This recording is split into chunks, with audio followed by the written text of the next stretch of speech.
আমরা চাই যে শিক্ষামন্ত্রী আমাদের দাবিগুলো যতগুলো মেনে নেই।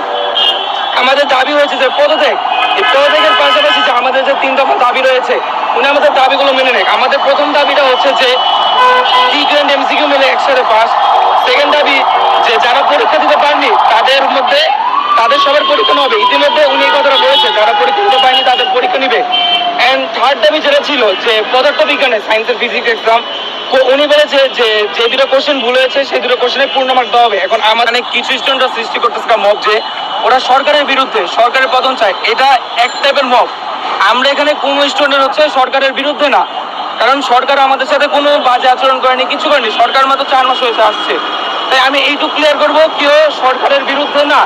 অ্যান্ড আরেকটা কথা বলা হচ্ছে যে অটো পাস, আমরা এটারও বিরুদ্ধে। আমরা কোনো স্টুডেন্ট অটো পাসের বিরুদ্ধে না, আমরা কেউ অটো পাস চাই না।